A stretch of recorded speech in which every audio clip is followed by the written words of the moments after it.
Welcome to the Policy Insights Forum and our Strategic Perspective series. Today's event is entitled Canada-US, Securing and Investing in Continental Defense. Our special guests are Vice-Admiral retired and former Chief of Defense Staff of Canada, Mark Norman. Air Force Lieutenant General retired and Senior Aerospace Associate with our firm, Samuel Associates, Yvan Blondin, and Army Lieutenant General retired, the Honourable Andrew Leslie. Our event moderator today is Dr. Paul Taillon, Vice Chair of the Policy Insights Forum and our Strategic Senior Academic Advisor with Samuel Associates. Ladies and gentlemen, I am Goran Pesic, Chair of the Policy Insights Forum and President and CEO of Samuel Associates. The Policy Insights Forum, or the PIF as we call it, is a nonpartisan research division of our firm, Samuel Associates. The firm helps improve policy and decision-making through independent research, analysis, and engagement. Samuel Associates is a trusted advisor to many influential businesses and leaders. We work with clients in the aerospace, national security, defense, and cyberspace industries, providing market advisory services and government relations. Today's event is brought to you by our firm, and we hope that you enjoy this session and encourage you to participate. Today, we'll explore the following key topics with our guests. 1, top priorities for Canadian defense investment. 2, investments in Arctic presence and Canadian sovereignty. 3, requirements for future investments and options. 4, hemispheric threats and challenges. And finally, 5, understanding the new threat environment that we all face. Before we begin, I would like to acknowledge industry and association executives, government officials from Canada and the United States, NATO members in Europe, and foreign government representatives participating in today's event. Ladies and gentlemen, welcome to the forum. I now invite Dr. Paul Taillon to take the floor as our event moderator. Dr. Taillon. Thank you, Goran. Good morning. My name is Paul Taillon, and I am the Academic Advisor for Samuel Associates and the host of Policy Insights Forum. The topic for today is Canada and the United States, securing and investing in continental defense. To discuss this important topic, we have today 3 retired Canadian senior officers. Vice-Admiral Mark Norman, the former Vice Chief of Defense Staff, Lieutenant General Andrew Leslie, a former commander of the Canadian Army, and Lieutenant General Yvan Blondin, a former commander of the Royal Canadian Air Force. All these officers had extensive experience in operations and staff positions during their long military career. If I may commence introductions with the senior service, Vice-Admiral Norman started his naval career as a reserve diesel mechanic in 1980. Rising through the ranks to be the Vice Chief of Defense Staff, having served extensively at sea and in various command and staff roles, including commanding naval operations, undertaking strategic planning at the operational and strategic levels, and managing major procurement projects. Since his retirement, after 39 years of service, he enjoys golfing and cycling. General Leslie has been a soldier, a business executive, and a parliamentarian, and has commanded at every level of the Army and conducted domestic response and security operations, peacekeeping operations in former Yugoslavia, and war fighting in Afghanistan. Between 2006 and 2010, he was a commander of the Army at the height of Canada's participation in Afghanistan. After his career, he transitioned to become a senior vice president of a large Canadian corporation working on network security with US and Canadian clients. In 2015, he was elected as a federal member of Parliament for Orleans and became the Chief Government Whip and member of the Privy Council of Canada. In 2017, at the request of the Prime Minister, he focused on Canada's US relations and was on a number of cabinet committees focusing on international affairs and trade. He spent considerable time with North American business leaders and opinion shapers over the course of the NAFTA and USMCA negotiations. He now heads up a number of corporate boards. General Blondin joined the Canadian Armed Forces in 1980 and completed his pilot training in 1982. He was selected to fly the CF-18 fighter with 433 Tactical Fighter Squadron, Bagotville, and subsequently commanded 425 Tactical Fighter Squadron from 2000 to 2002. He commanded Canada's operational force in Italy, supporting NATO forces in former Yugoslavia, and was the commander of 3-wing Bagotville from 2004 to 2006. General Blondin subsequently commanded the Canadian NORAD region from 2009 to 2011, and from 2012, he was the commander of the Royal Canadian Air Force, retiring in July of 2015. He is a Senior Aerospace Associate for Samuel Associates. Thank you, gentlemen, for participating in this discussion. We will commence this program with each of you to provide a 5 to 7 minute overview of your thoughts relating to the topic, Canada and the United States securing and investing in continental defense. I would ask General Blondin to take the floor and provide his overview. Sir, the floor is yours. Merci, Dr. Taillon. It's certainly an honor to be with such eminent company with General Leslie and Admiral Norman. Great introduction. As you have heard, I have spent a long part of my career actually working for NORAD. I started as a line pilot flying F-18s in the traditional NORAD role, and I held alert in exotic places like Goose Bay, Iqaluit, and all kinds of places in the north. I spent time as a commander of a squadron actually during the 2000 to 9/11 events. I then spent time in Colorado Springs 2 years as a staff officer, and then a few years as commander of the NORAD region in Winnipeg. During all those years, I witnessed the evolution of the threat, the continental threat against Canada, and I also witnessed Canada's response to this threat within the continent. Certainly early on after the Second World War in the 1950s, we started in this continental defense adventure from a similar point. We had a large Air Force, a large Navy, a large armed forces after Second World War. We were seeing the same threat as the Americans coming from the Soviet Union. The Soviets had lots of bombers, had the ability to hit the U.S.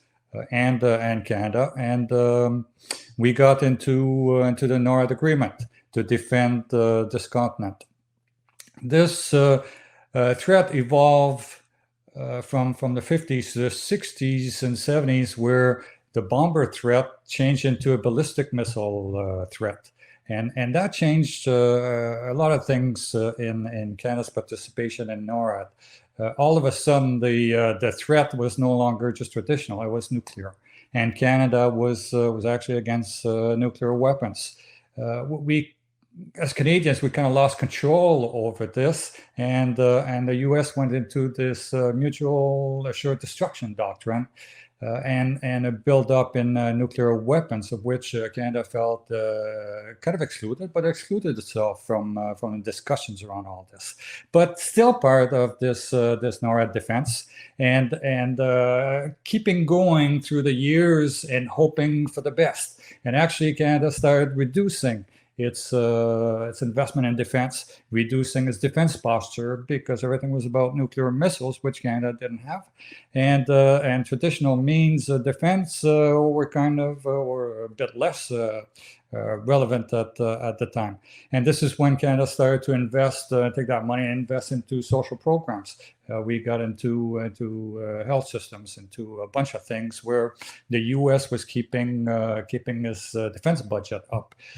We got to the 80s and 90s where the threat started to come down, and actually the Soviet Union came down, and everybody was trying to reap benefits from this threat reduction, and certainly Canada was doing this, and even reducing more its defense posture. 2000 was kind of a wake-up call where the threat evolved. If it wasn't this threat that we had known for 50 years, all of a sudden we had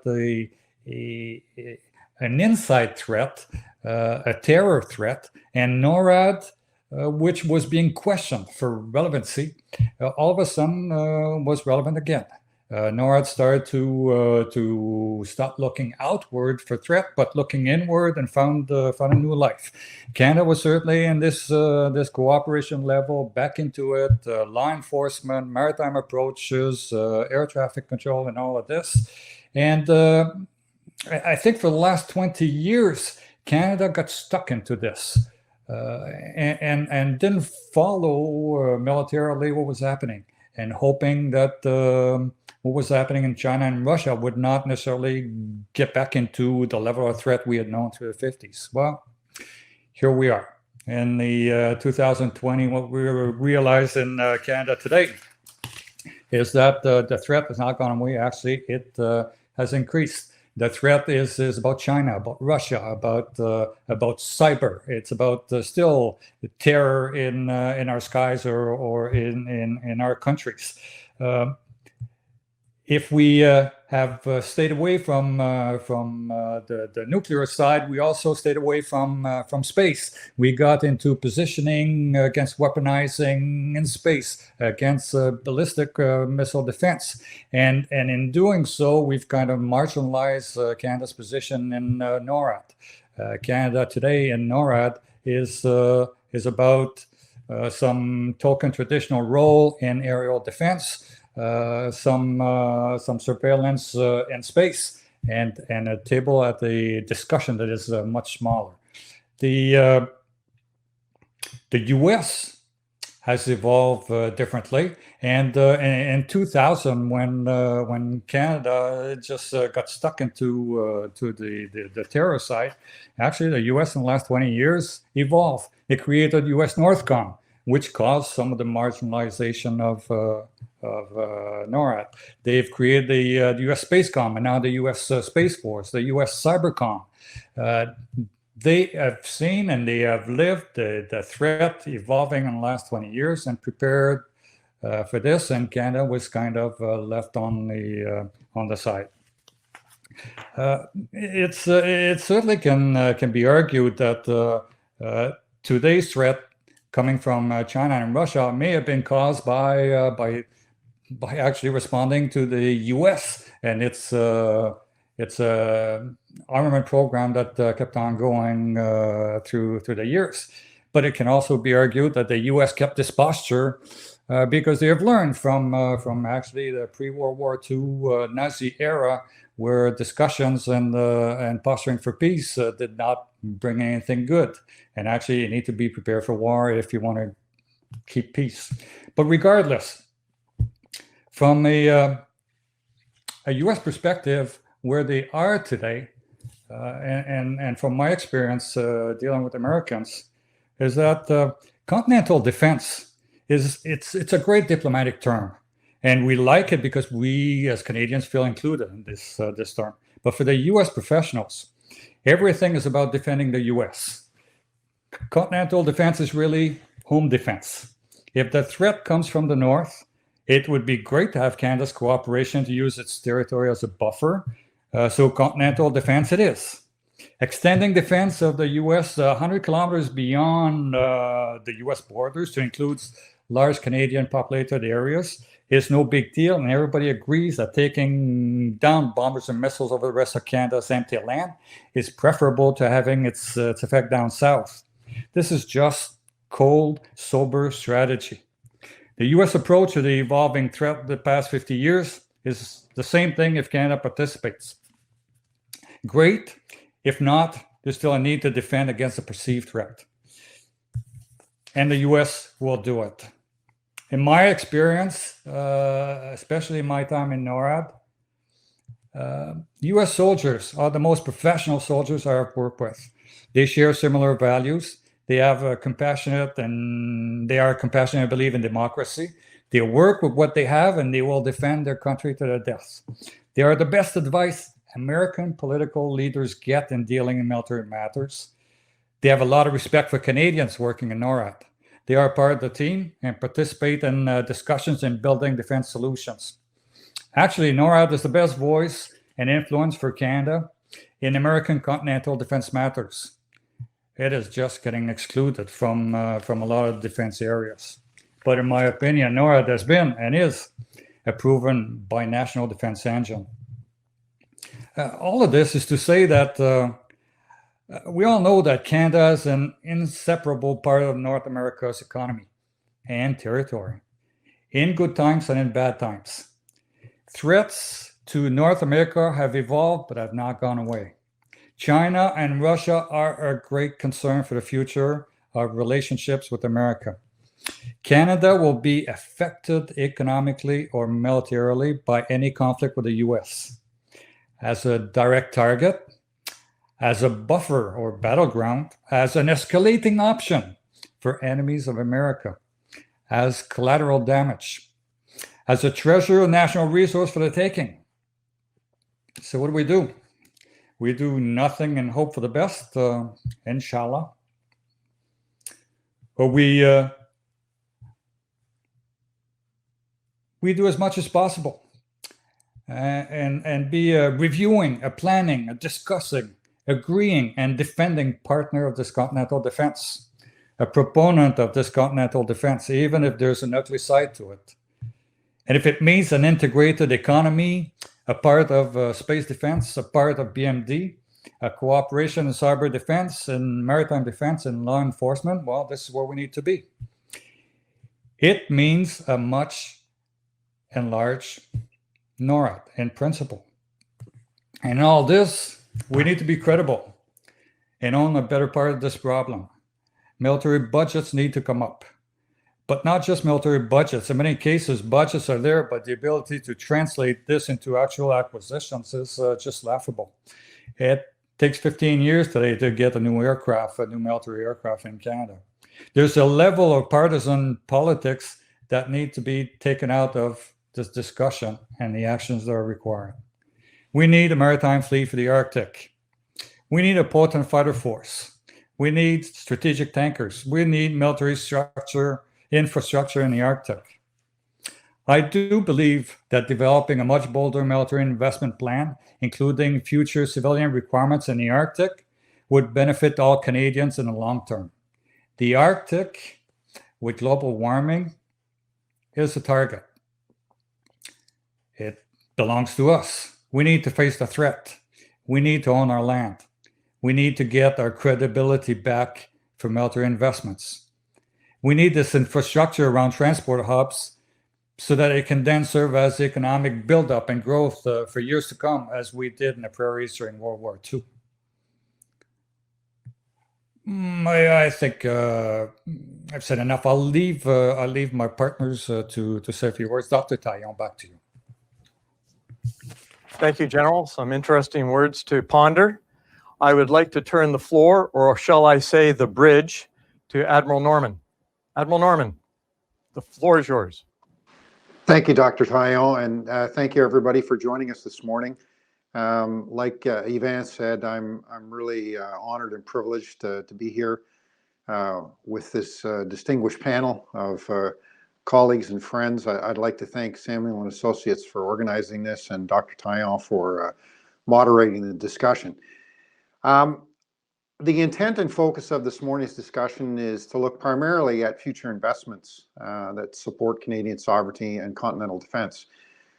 But I think it's really important that we understand the broader context of the discussion before we dive into potential detailed discussions about what those investments may or may not look like. And I'm going to echo some of what General Blondin already said, but I'd like to discuss 6 key considerations that I think are important to frame the discussion going forward. The first one is the nature of the Canada-US relationship, and General Blondin talked at some length about this, and I would simply add that it's really important that we understand where our partners are coming from in this regard, and as Yvan said, they need to do this whether we're part of it or not. I agree with his statement to the effect that they need and want us to provide a credible contribution. I will add that our contribution needs to be reliable and it will need to be proportional. I think we have to accept the fact that the U.S. to a significant degree is going to influence, if not ultimately control, many of the decisions related to continental defense, and that's okay. The discussions, as have been reported in the media and through colleagues who are involved, are ongoing. But I think we need to be careful that we don't underestimate the extent to which there's going to be pressure on this relationship from both sides.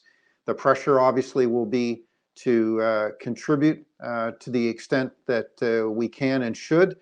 And of course, on the domestic side, and I'll touch on that in a moment, there will be pressure to control the investments to some degree. So that Canada-US relationship and the implications of it are a key consideration.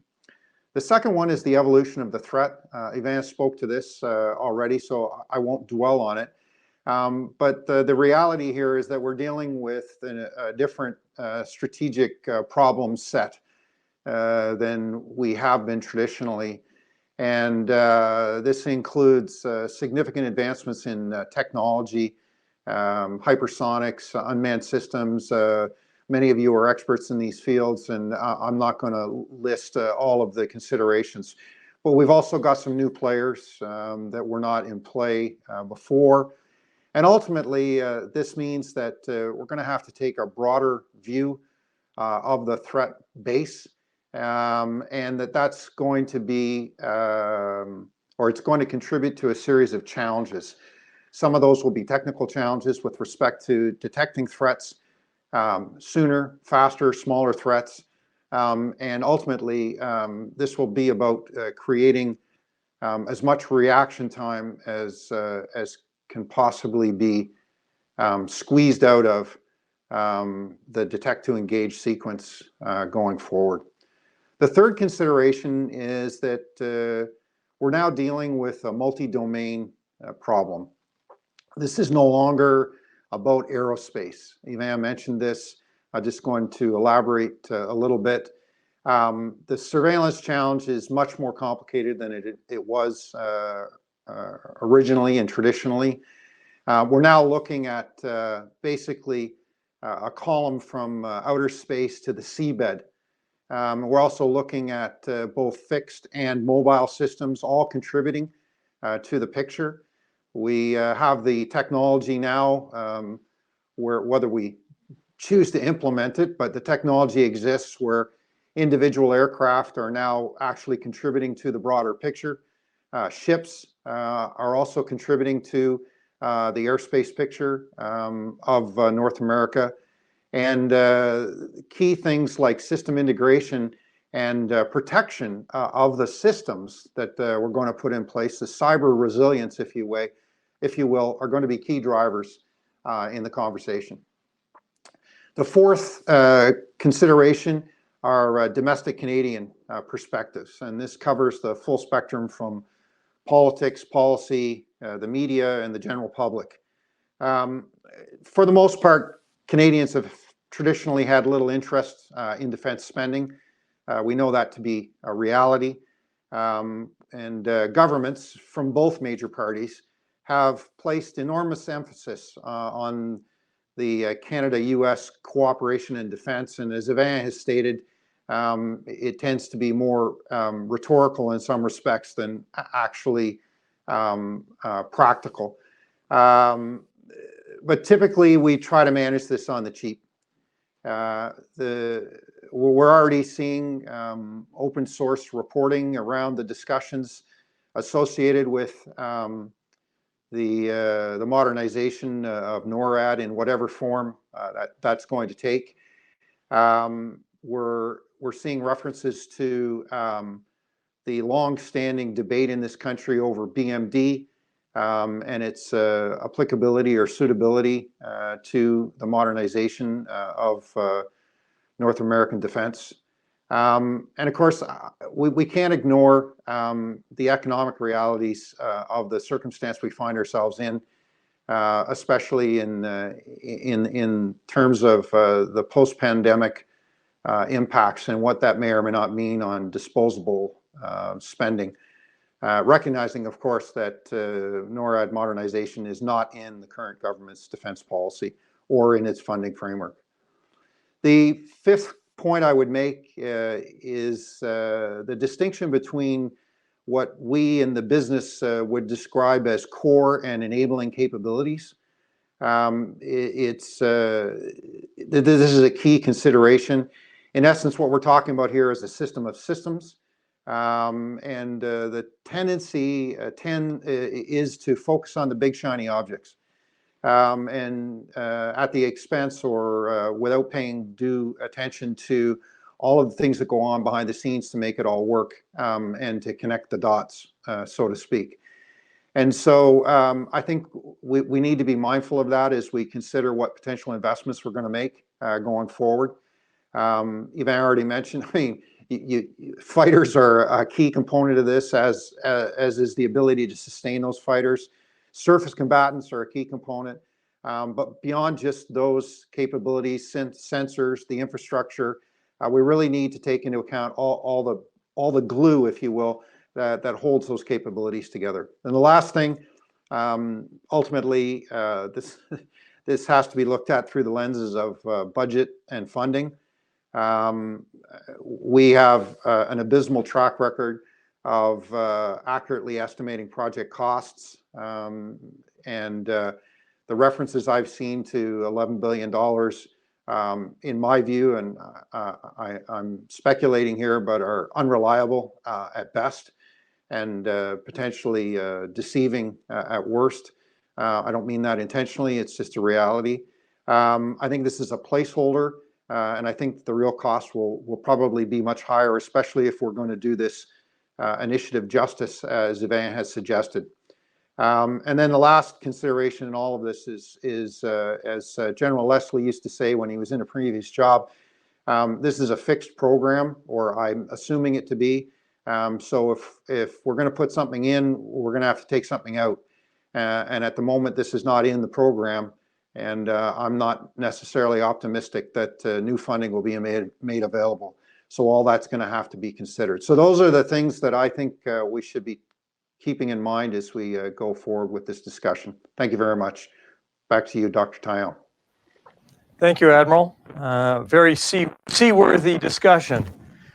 I would like to turn to General Leslie to discuss the topic and his views on the implications.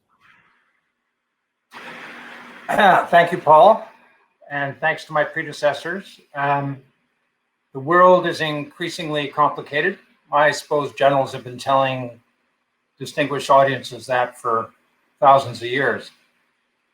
We've got pandemics, we have the environment, we've got increasing fragility in trade relations and mechanisms to resolve disputes. We've got the horrible plight of the dispossessed and those forced to flee as a result of famine, drought, war, populist leaders, nationalisms, a resurgent bear, an increasingly assertive and powerful dragon, peace dividends from those who perhaps should know better, extremism, inequality, cyber, and the list goes on. This conversation is in the context of the United States. And I would never presume to speak on behalf of any American, but like a whole bunch of senior military folk, I have spent a lot of time in the United States, either as a soldier or as a politician. And the first time I met President Biden, he was the chair, I think for the second out of three times. It was in about 2007, he was chair of the Senate Foreign Relations Committee. And he wanted to know what we in the Canadian Armed Forces were doing in Afghanistan, and he also wanted to know how it was going. He was keenly appreciative of the thousands that were in Afghanistan, of the sailors that were at sea. He knew down to the last ship how many were active, which was actually quite a lot. He knew about the hundreds of police officers in Haiti. And so it made the conversation so much easier. And when I saw him as a vice president, when he was working for President Obama, he remembered those numbers and facts. and he had a fond and detailed appreciation for what we had contributed and were contributing.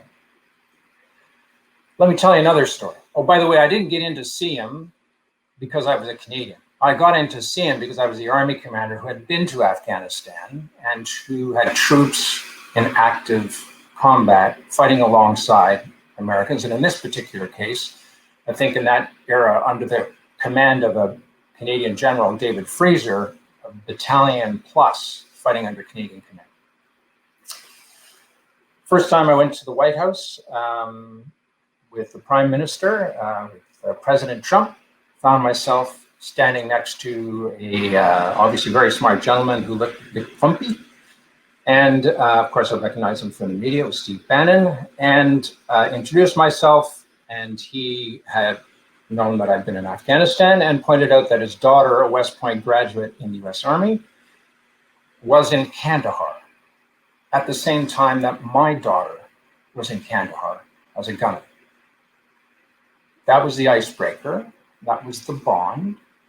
And probably the next 15 minutes of direct conversation with that gentleman was maybe the most valuable I had in terms of my personal insights into how that administration worked and perhaps thought about Canadian issues. Why am I mentioning those two war stories?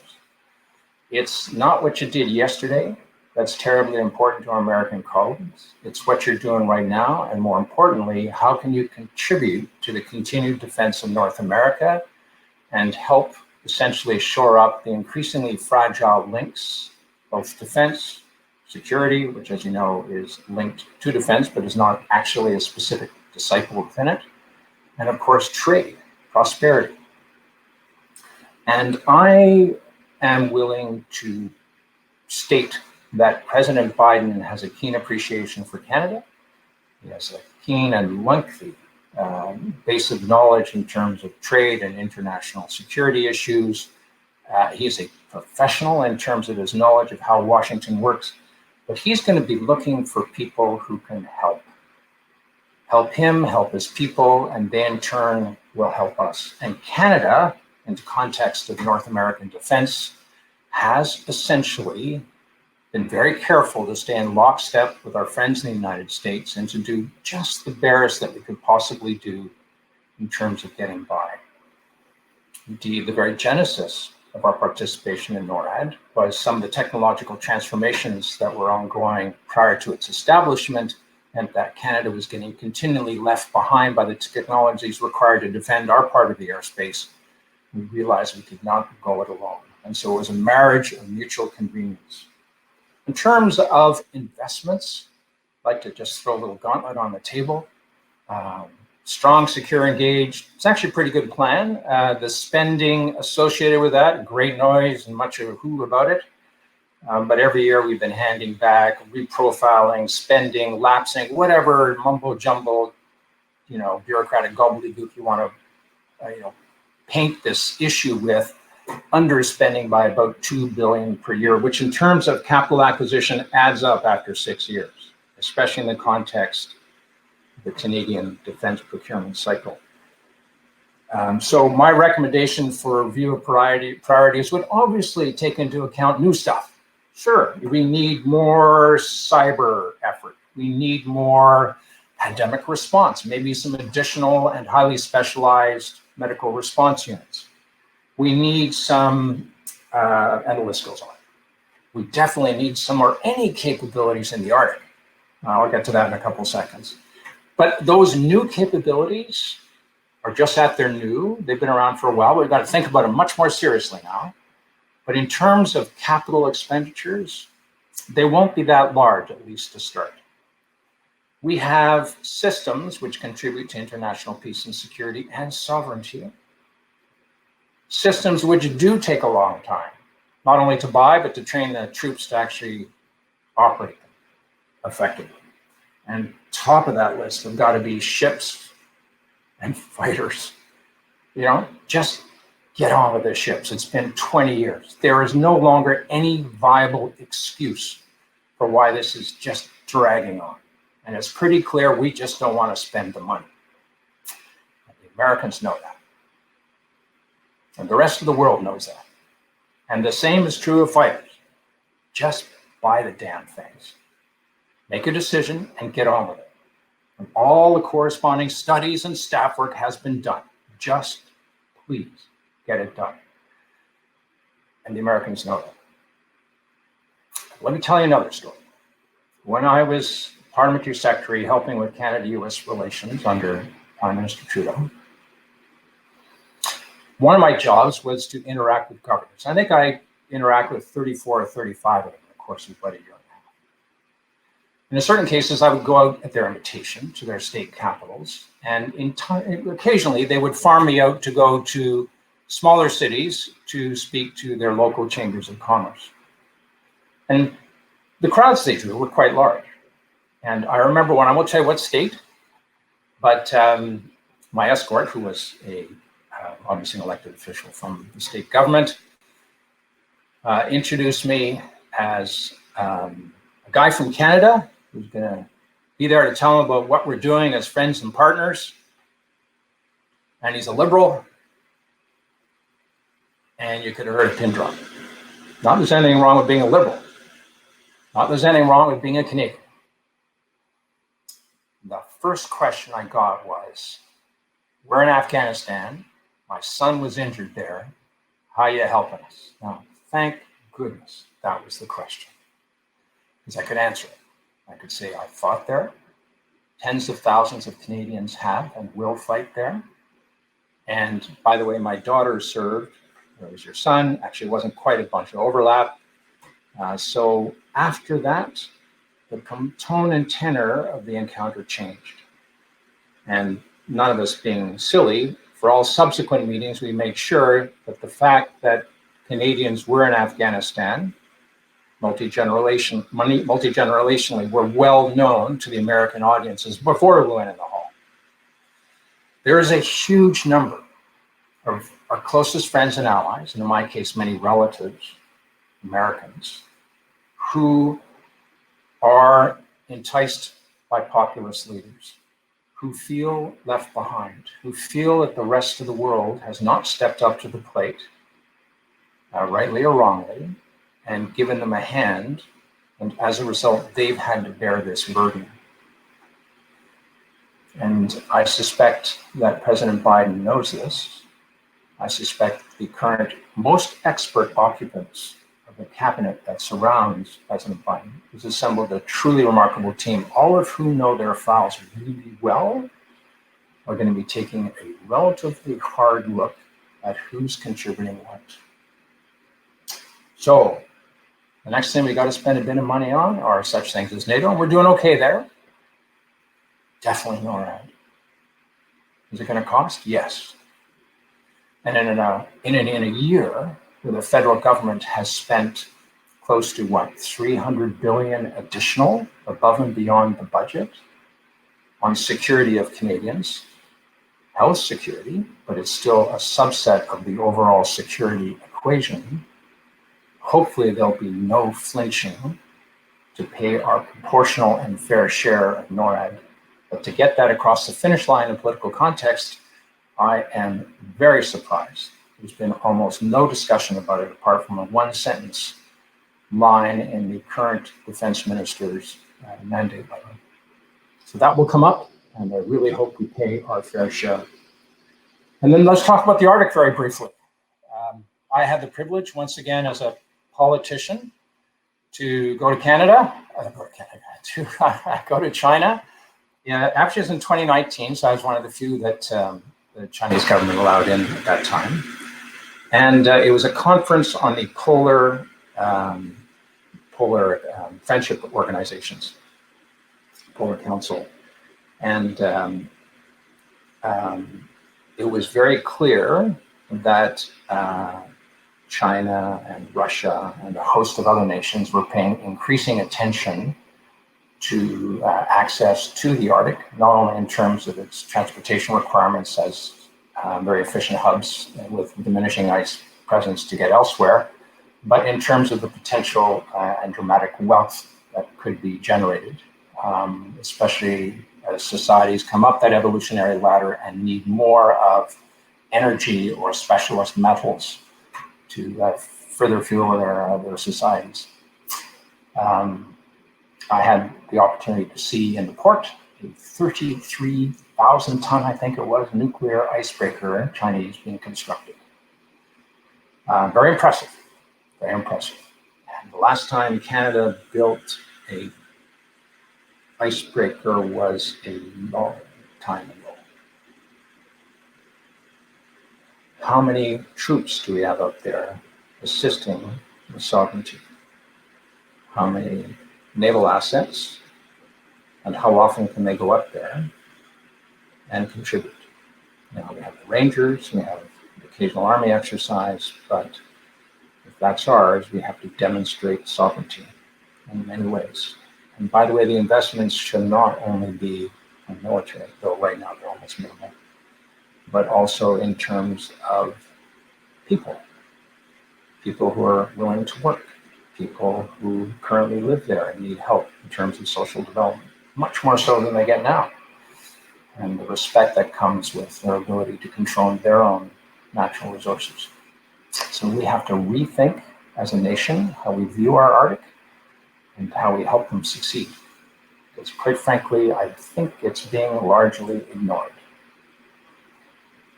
I think I will stop there and open it up for your questions, and I will turn the floor back to Captain Dr. Taillon. Thank you, General. Our first question comes in, and it basically kicks off on a topic that a number of the flag officer and generals have pointed out. As the climatic conditions in the Arctic continue to warm, it is estimated that we'll have ice-free passages by 2050. If this is correct, how does Canada and our U.S. partner ensure and address our respective sovereignty issues, and how can we best monitor these nascent sea lines of communications between Pacific and the Atlantic in Europe? Will this require the northern positioning of more military, civil, police, and governmental organizations to ensure and protect our respective claims of sovereignty?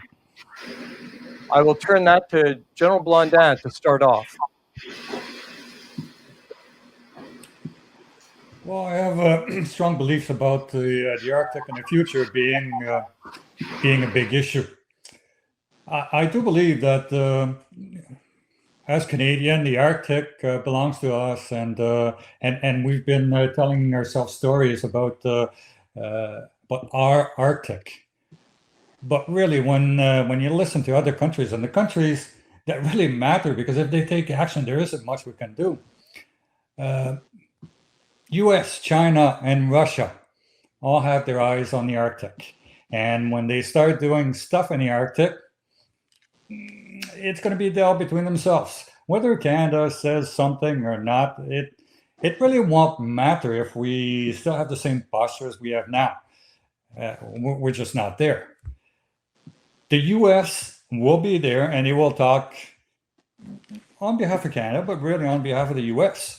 And the actions will be beyond between the great powers. If we want to be at that table, if we want to be part of the solution, if we want to be in the Arctic, we have to be there. We have to be, as General Leslie said, we have to be credible. We have to be a partner of the US in this Arctic, and right now we are not. Increased credibility, increased presence in the Arctic. This is what we need to do. Canada needs to be in the Arctic to be able to say, this is our Arctic, and be part of discussions and actions. If we don't, it's just going to go beyond our head, and we're just going to be witness to what happens in the Arctic in the future. And thank you, General Blondin. Leslie, your comments.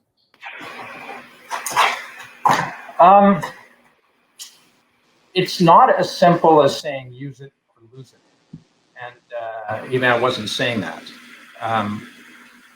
But there's a parallel to not being seen in a sufficient degree that the three superpowers and others would otherwise ignore you. And very often showing up is enough to cause deterrence, to cause cooperation, to ensure that you're asked whether or not you might wish to escort Vessel A or a group of people B as they operate in what is the Canadian Arctic or elsewhere. And with that presence comes credibility, a sense that we are paying our fair share and assuming our fair share of the burden. The United States, President Trump, I believe, in his last several days in office, commissioned 6 more Coast Guard icebreaking vessels for the United States Coast Guard, and there's activity vis-a-vis construction of warships to better operate up in those circumstances. They're not doing that they're not doing that because they have excess capacity or money that they don't think is being wisely spent. They're doing that because they perceive a need. And the vast majority of those resources will spend most of their time operating where the water is getting increasingly clear, which, by the way, is what you and I would consider to be Canadian waters. In 2003, we had 3,000 troops deployed to Afghanistan, about another 2,000 in the former Yugoslavia. We had about 1,000 sailors in a variety of ships doing the activity. We probably had multiple hundreds of air crew, probably well over 1,000 actually, of air crew and air support, flying stuff, not only ours, but others around the world in support of peacekeeping missions or NATO missions. And now we have, I think, 35 peacekeepers. That's like 1/2 of a school bus deployed, wearing blue berets. Got a couple hundred in a NATO mission, and we've got a couple hundred more that are essentially doing stuff in Iraq, training, but that's winding to a close. We have to do more. We have to contribute more, because if we don't do such, then as Yvan and Mark both mentioned, our voices will not be heard. And don't kid yourself. They can smile and nod, whoever they are, they can smile and nod, but if you're not contributing, then your influence is zero. Admiral Norman. Yeah, so some really good comments, and I'm going to try not to cover the same ground, so to speak. I think a couple of points. First one would be that in the context of the question and the way it was framed, we need to make a distinction between increased commercial activity and increased military activity, and what that really implies. The other element of the question that I think is important is this issue around what is ours, what is contested, and what is shared. You know, we look at the Arctic through the lens of the archipelago and the extensions thereof. And we can't rule out the whole discussion around the oceanic component of this, which is shared. You don't control water unless you have very specific political agreement around the control of that water. And most of the water up there is basically international. It's the global commons. But the third point I would make is that if we liken this to a very sophisticated neighborhood watch system, which we don't have at the moment, and we probably should have, then there's an important distinction to make between our own yard, the approaches to our own yard, our neighbor's yard, and those who are coming into the neighborhood who have no business in our neighborhood. And we don't know what's going on in our own yard.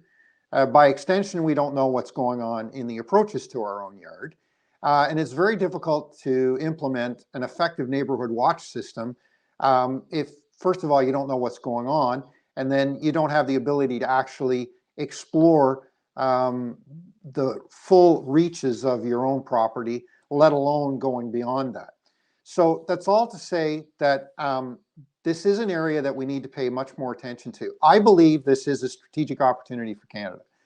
I believe this is an area that we have a vested national interest in, and we can demonstrate a significant shared interest in. And as a result of that, this is an element of a broader view of North American defense that I think needs a lot more attention, and fundamentally it will mean a lot more resources. Oh, and by the way, as it relates to global warming and the patterns of thawing and where the ice is, there is a body of theory that says that as it melts, all of the junk that's still floating, the bergy bits and everything else, are basically being pushed onto our side of the Arctic. Now, there's nothing malicious in that. That's just nature getting a vote. But if you think of this from the perspective of having seen ice along the shorelines of Lake Ontario, for example, this will give you a sense of what's happening. The northern route, the one closest to Russia, is the one that's clearing first. Then you've got basically the polar route, which is, as I argued earlier, shared space, if you will. And then you've got all the stuff that's in our side of the Arctic, which is going to get jammed up long before it opens up in the immediate term. But anyway, those are my views. Thank you. Thank you, sir. We have another question coming in. It says, drawing from recent observations and discussions by a number of strategic analysts, we are living and operating in a period reminiscent of the pre-World War II era, 1938, with two identifiable existential threats. Are these threats, in your view, real or exaggerated? If so, how should Canada be prepared to address these threats along with our allies? General Leslie, can you kick off? I don't know. They're not exaggerated. Doing nothing is always an option until it's too late, in which case everything stops while you throw all the available resources. In other words, your society is mobilized to try to address the issue. A great example of that is what's happening to our environment. And that is, we are approaching a tipping point. What that is, I don't know. I'm not an expert, and there's a variety of opinions between the experts. But it will get to a point, even if things carry on with the slow, growing awareness of what sort of where we're going to leave for our grandchildren, that this is it. It's all hands on deck, and then the entirety of our resource allocations will be focused on survival, should it gets to that. Let's talk about the pandemic.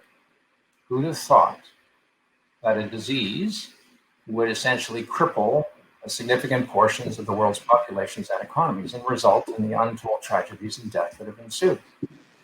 And so there's an argument to be made, if all of us, not only Canada, but if all of us have been better prepared and better aware and had defenses in place with assets able to respond appropriately at a far lesser cost, we wouldn't be in the state that we're in right now. And you just know that we're going to build back better. Of course we are. We're also going to get some units that can specialize in quick response. We're going to make sure our mass stocks are up, and the list goes on and on. So theories change with evolving times, of course. There's an argument out there that we don't need warships and planes. I'm an Army guy, so I'm relatively neutral in this fight.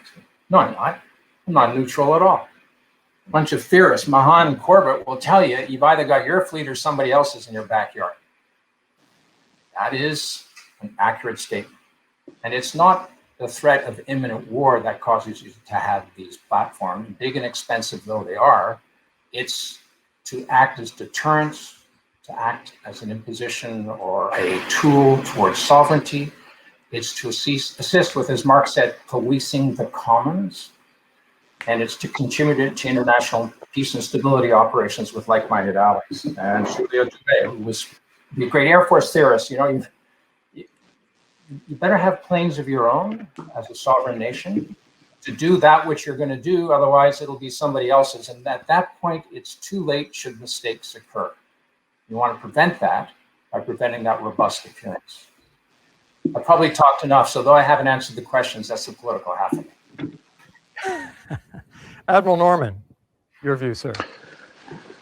So the challenge with giving a specific response to is the threat real or not is it all comes down to the context and perspective.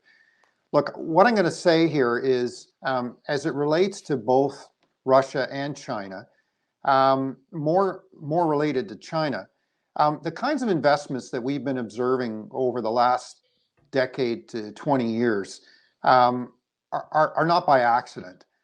Countries don't build those types of capabilities just because they can. If this was a jobs program, they would have picked something else. They're doing this for very specific strategic reasons. And fundamentally, their motivation is all about shifting the global system as it relates to our traditional Western view of a rules-based system that we all grew up with and understand. And they're not interested in that system, and they're slowly and successfully implementing a new global system that they want to be the dominant system.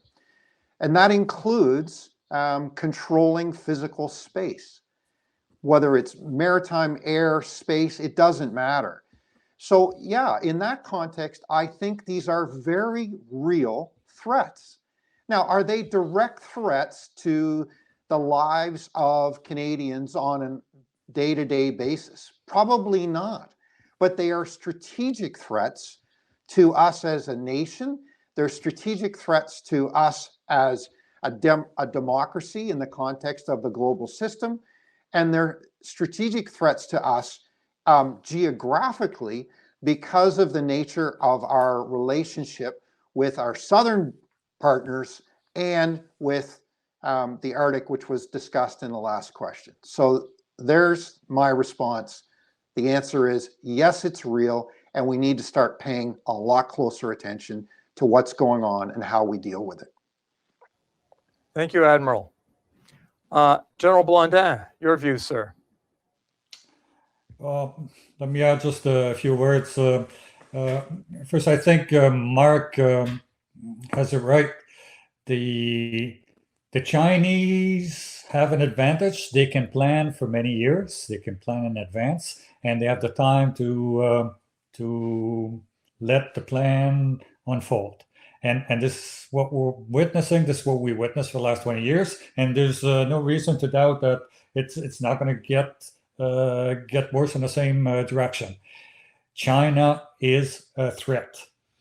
It's got a fundamental different way of seeing things that we are scared of. And on the Western side, we look at this and we are scared. So what do? We arm ourselves and we talk about the threat. So it escalates the Chinese reaction, and we're kind of stuck with this. What do? Well, it's a fact of life. This is where we are. This is what's happening. It's going to be escalating even more, and therefore we need to prepare and figure out what to do. We need to be part of the discussion with our American friends, with European friends, with other democracies, and hopefully things are going to cool down. Thank you, sir. The next question is for all speakers. Is the North warning system, which is well overdue for upgrades, obsolete? Or would upgrading and improving the system be an opportunity for continued Canada-US cooperation, providing economic benefit via defense projects and operations, including programs for the Rangers and Indigenous communities? Norman, would you start off, please? Well, I'm going to defer to Yvan as it relates to the technical aspects of the question. But what I will say is this goes back to my opening comments with respect to system of systems. I think in order for us to do justice to not only the discussion, broader discussion, but the capability requirements here, we need to look beyond one specific capability set and look at this as an integrated solution. So, and yes, to the element of economic benefit. I mean, that's always a consideration in Canadian procurement. If it's done properly and effectively, it can be a very useful thing to do. If it's done arbitrarily, then it becomes a hindrance to the efficiency of the program itself. But yes, I see there's real opportunity in that, but we need to get the right system of systems designed before we cherry pick which ones are more deserving than others. Thank you. General Blondin? Well, I think, Mark, you were on a good course. The North Warning System is one part of an integrated system, and it's, in my opinion, a small part of the overall system. North Warning System would have been a great initiative about 30 or 40 years ago to modernize. The U.S. would love to have it. It would be a nice part, but they don't really need it. And it only addresses a small portion of the threat. The low, slow-flying things, bomber airplanes, slow cruise missiles. It doesn't address what's happening from space. It doesn't address the hypervelocity missiles, new generation of missiles were going to come from somewhere else. We got to get beyond this as Canadians and think that North Warning System is the Canadian thing that we do for NORAD. We need to do a lot more than this and be at the table and be credible and be part of the discussion on what is really required should be the first step. That credibility gap needs to be taken care of. And then we need to figure out what we need to do. And it may not be modernizing one of those systems, just having a policy of as Mark said, not seeing an obligation to build up in the North, but an opportunity to be able to invest and build in the North. Maybe that the next step that we need to do. General Leslie, your view, sir. Well, I'll echo my two colleagues. First of all, because they know an awful lot more about it than I do.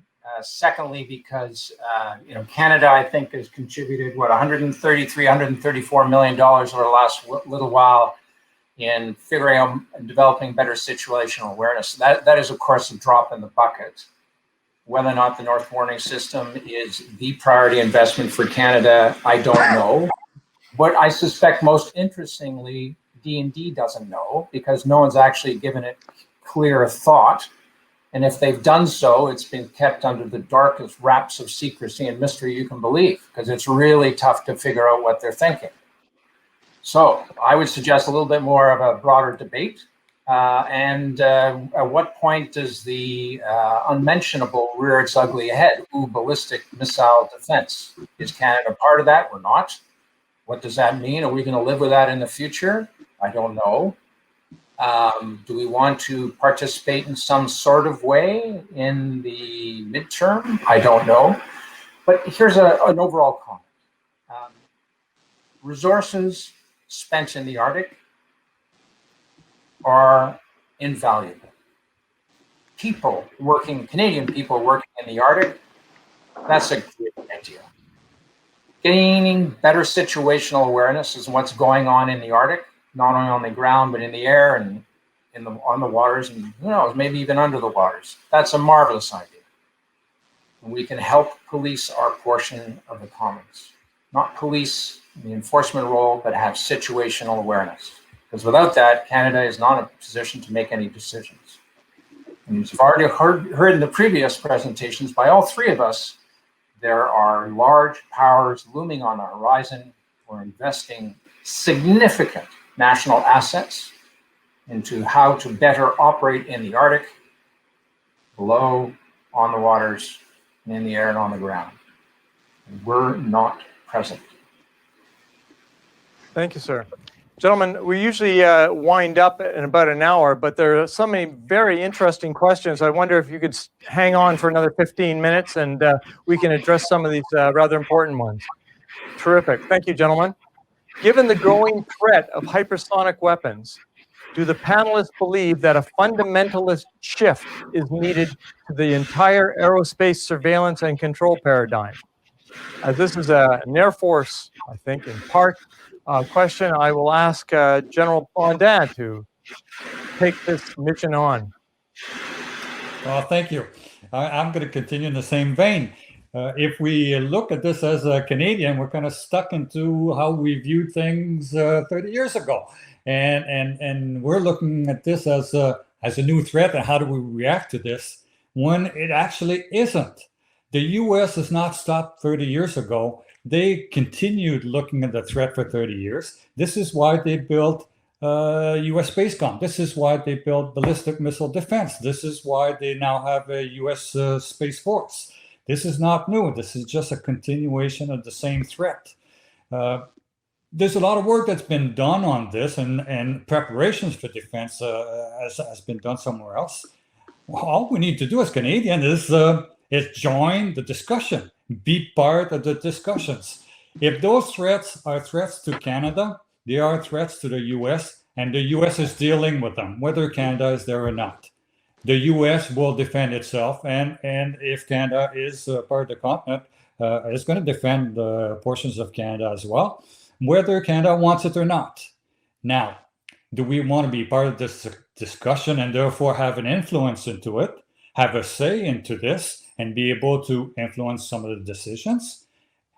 We just need to get there. And if we don't, well, it's not a new threat, and somebody else is going to deal with it.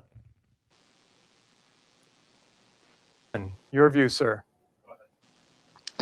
So I think Yvan nailed it. You know, the history is full of technological innovation with respect to the Archer and the Shield, or you know, variations thereof. And yeah, I mean, hypersonics are a significant evolution of technology, but they're neither new or are they ground shifting in terms of what it means. I go back to what I've been saying all along. In order to deal with this effectively, we need to look beyond specific technologies, specific threats, specific systems, and we need to take a more holistic and system-of-system approach. And as we look at those things in more detail, of course, we will have to take into account the technical performance of both threat systems, sensor systems, interceptors, all of these different things. But it's part of a complex equation that evolves over time. And we don't want to get into a cycle where we've been historically, where we think we're solving the problem now. We put a whole bunch of money and effort into something, and by the time we field it, it's already astern of station, as we would say, at sea.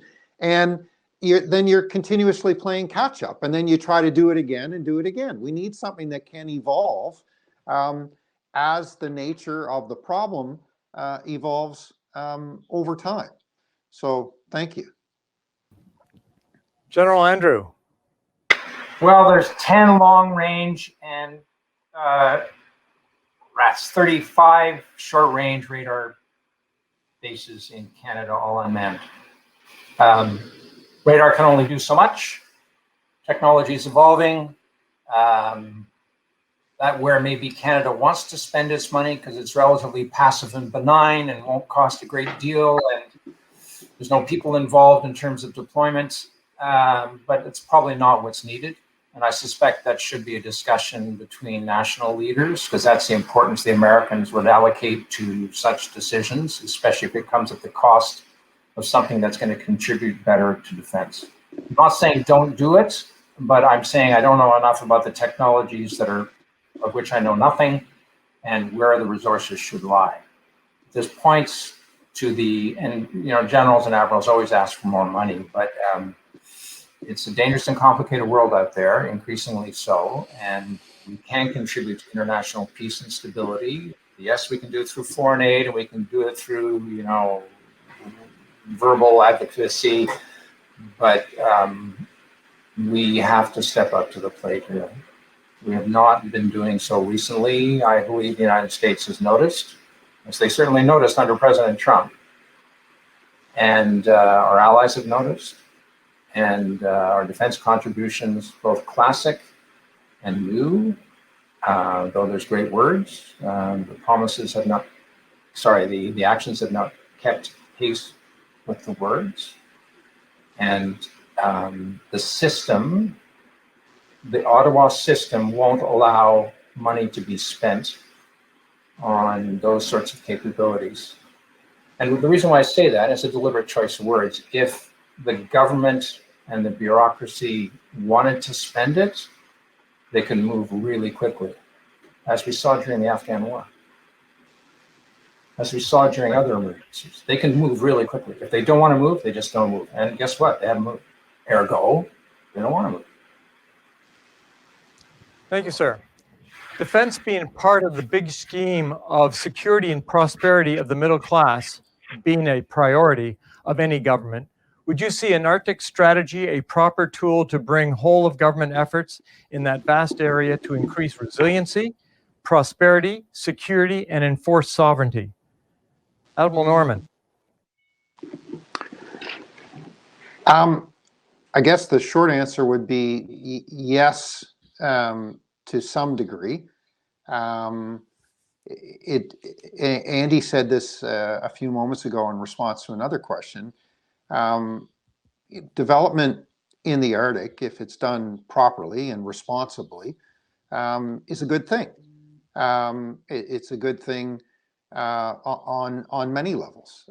It's a good thing for the local population. It's a good thing for supporting our strategic interests. It could be a good thing commercially, economically, and it can be a good thing for defense.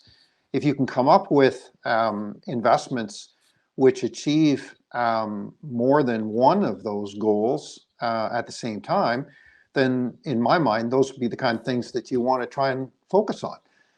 You don't want to force it if it doesn't naturally fit, but where it does make sense, I think that those would be real opportunities going forward. So, you know, I've said before in my previous life in uniform that we tend to pretend, if I can say it that way. We have great romantic attachment to the Arctic. We have beliefs which are, in some respects, either ill-informed or naive as it relates to the Arctic. But we don't really act as an Arctic nation. And that has so many layers to it. But I think, again, as I said earlier, I think there's a real opportunity here for Canada to really demonstrate some leadership, both in its own frontier and internationally, as it relates to what can be done responsibly in the Arctic, and to demonstrate to the United States that we're taking our responsibilities for security in the North really, really seriously. Whether we're prepared to do that or not, I don't know, but I think there's an opportunity here. Thanks. Thank you, sir. General Leslie. Is our new frontier. It's the exciting place. It's untrammeled. It's relatively pure. It's got really fascinating people who've been there for a very long time, and a bunch of newcomers. Where's our national strategy for the North, of which defense obviously is a component, but it's a component. Like, come on, Canada. Where are the new types of educational developments to allow folk to achieve better? Where are the job opportunities? Where are the allocations of resources to the people who've been on the land for thousands of years so they can best be the stewards? Where are what's the anti-pollution plan? This all gets back to a national strategy for the Arctic, and it's a great task for any government to bite on, but then they actually got to produce. And I'm astonished that we haven't done one since, ever. General Blondin, your view, sir. Well, I think you can all hear what we're saying is the same thing. And we're Canadian generals. Yes, generals would love to spend more money on toys, but we are Canadians. We know that we're not going to change the budget balance. We're not going to be reducing money we invest in healthcare and our social programs to be shifting huge amounts of money into defense. This is not going to happen. What we're saying is that there's an opportunity to hit a few goals together. What we're saying is that without spending money into all kinds of military programs, being able to have a national strategy that combines many goals together can achieve many things. If you put money in the North, yes, it can be going towards credibility and increasing money into defense budgets. It can also increase credibility in front of the world to say that we're serious about our backyard. It can also be an opportunity for Canadian middle class. This is ensuring growth for Canada in a new area, and we need to be developing this. If we're serious about our North, there's an opportunity for many objectives to be solved with a simple strategy going towards the North, and this is what we're saying. Thank you. Last question for you, gentlemen. Over the past 2 decades, the People's Republic of China has been undertaking a comprehensive, multifaceted, multi-level, non-kinetic offensive, essentially outlined in the 1999 publication entitled Unrestricted Warfare. How can Canada and the United States better cooperate against this threat that has been seductively and perceptively benignly operating with great strategic effect against our respective governmental, military, industrial, economic interests, as well as within our education systems? General Leslie, you're a keen reader. I give the floor to you.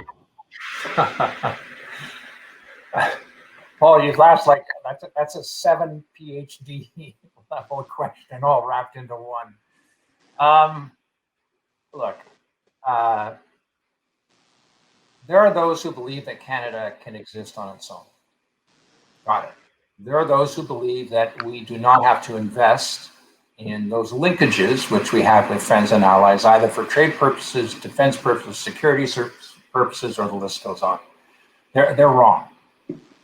We're a trading nation. Our peoples come from, as a point of origin, from now just about every planet on the globe. We have links, both cultural and trade, all over the world. What happens overseas can have a dramatic impact here, as we've seen. We have a relationship with the United States which is ferociously strong, but at the same time, let's not take it for granted, because we can see what happens when we have people who occupy certain offices who don't really care that much about what happened yesterday and are more concerned about whatever the result might be that they wish to achieve by imposing tariffs on things which have never had tariffs imposed on them before. What I'm trying to say is we have to work with those friends and allies that we have now harder. We have to get smarter about our interactions with them. We have to be willing to make investments, not only in defense, but on a whole host of other venues and activities, because the future threats to Canada, the consequences of not spending funds now, would make the pandemic that we've just gone through, in terms of its societal costs, appear that big in a tower to the moon.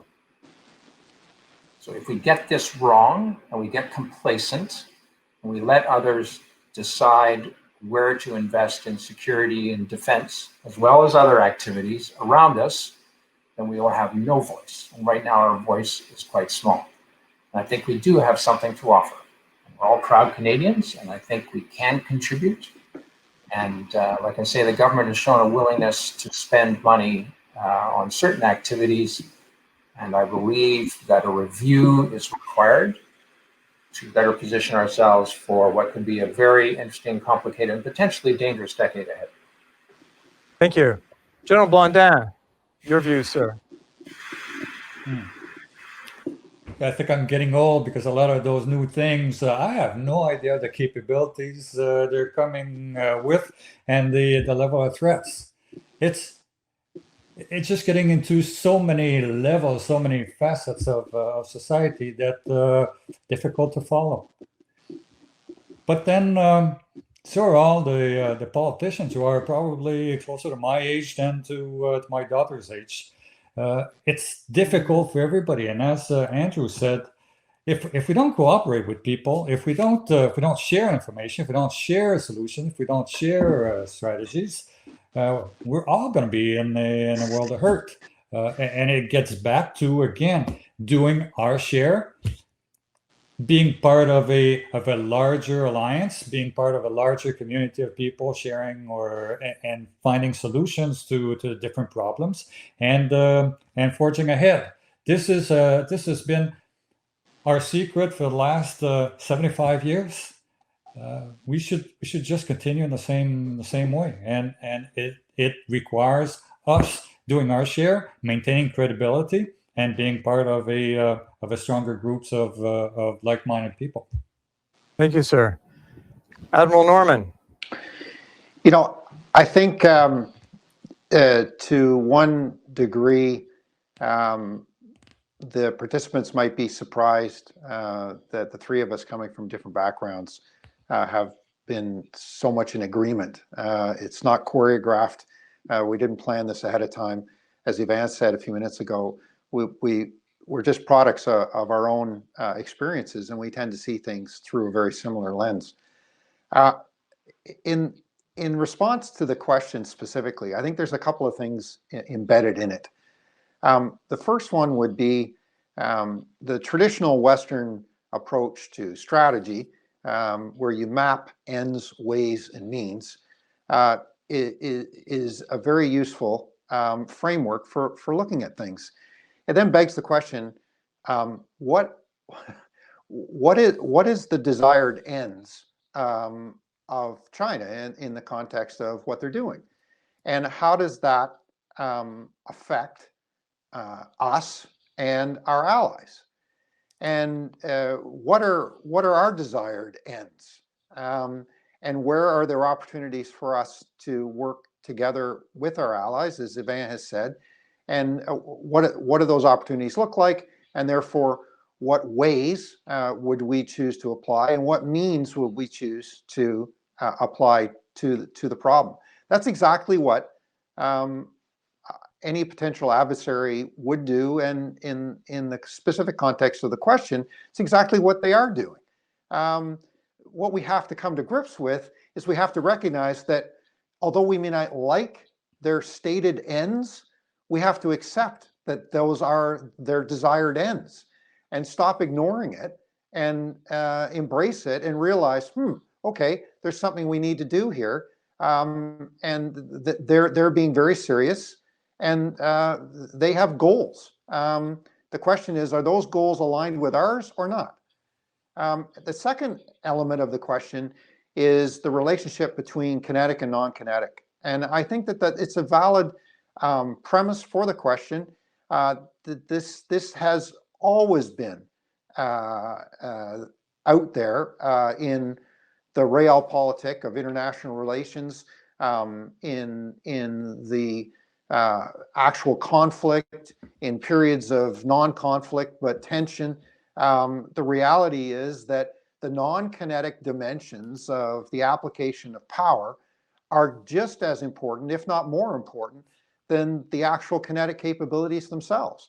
So at the risk of repeating myself, this comes back to taking a very systemic and holistic view at what we're trying to achieve, what are the options available to us to achieve them, and then looking at it from a system of systems approach, and not necessarily being focused on very specific widgets, shiny pieces, initiatives, pet projects, whatever the case may be. We need to open the aperture here and look more broadly. Thank you. Thank you, sir. We have an audience from North America, Central America, and Europe. And we also have an audience in Eurasia. Any final thoughts about our topic today? General Leslie.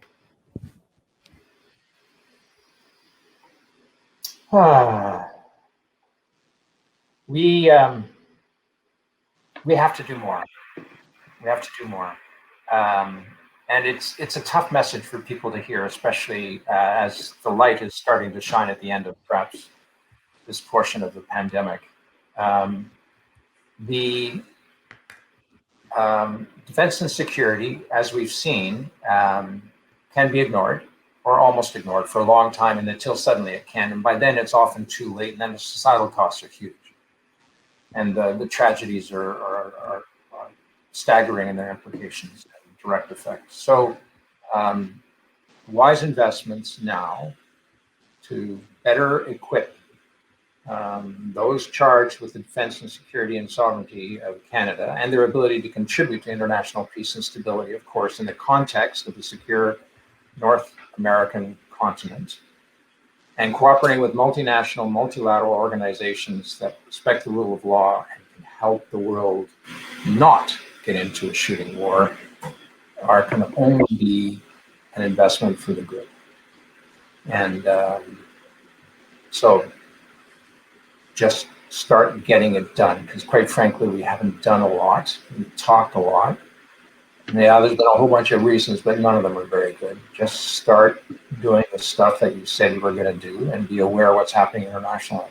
Don't get blinkered by the populist Canadian visions. Sir. General Blondin. Thank you. Yes, my final thoughts are the threat is real. We've discussed it. It's growing. Canada's position has been marginalized in our continental defense posture and agreement with the U.S. And we can discuss about this and do it online, but how do we translate this into something that will actually be relevant? The Canadian challenge is to treat this discussion as not something on the fringe, but to be able to bring this into to some political consideration and some political input, some political direction. That's our challenge. And it's very, very difficult. The more we stay on the fringe, the more that threat is going to grow, the more people are going to take action around us, and the less in control we're going to be of Canada's future. How do we do it? That's a challenge. Admiral Norman. Well, perhaps at the risk at using a parochial, or sorry, sort of superficial reference, to paraphrase Spider-Man, with great power comes great responsibility. I would argue that with great privilege comes great responsibility. We in Canada enjoy an incredible degree of privilege as we look at our place in the world. We need to start acting responsibly as it relates to not only the protection of that privilege, but where that privilege comes from. And I genuinely believe that as a partner in North American defense, specifically to the subject of the panel, we have an obligation to act credibly, to act reliably, and to act proportionally in terms of securing the continent. I also believe that beyond that, we have obligations to the broader global community. And I'll simply leave it at that Canada needs to really step up its game, and we need to figure out who we want to be and what we're prepared to do to be that country. Thank you. Thank you, Admiral. Gentlemen, on behalf of Policy Insights Forum, I would like to thank each and every one of you for your incisive commentary and responses. This has been a most enlightening session, drawing from our commentaries, and underlines the complexity of not only defense and security issues relating to the continental defense, but also the importance of our relationships, be they governmental, industrial, and military. I have no doubt that this session topic will inevitably be a focus for discussions between Canada and our American partners. as we attempt to orchestrate a comprehensive strategy for the future. Thank you again for your time, and we look forward to having you on our future program. I'll give the floor to Goran for his final words. On behalf of the Policy Insights Forum and our firm, Samuel Associates here in Ottawa, I would like to thank our special guest speakers this morning for their thoughtful words, wisdom, and certainly concern for the future. Vice-Admiral retired and former Vice Chief of Defence Staff of Canada, Mark Norman, thank you for your most thoughtful words and insights. Air Force Lieutenant General retired and our Senior Aerospace Associate, Yvan Blondin, thank you for your personal stories regarding your own experience with respect to NORAD and certainly defending Canada as a fighter pilot.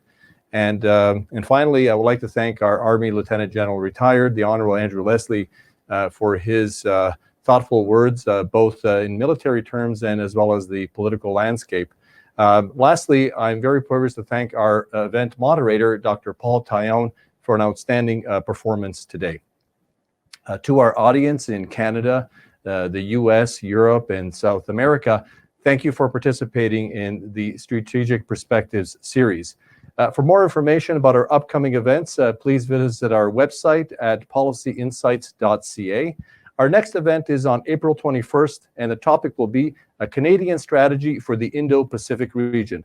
So some of the discussions today on China and the Pacific will be discussed, and I invite everyone to partake in that. So we look forward to seeing you again, and thank you very much for your time.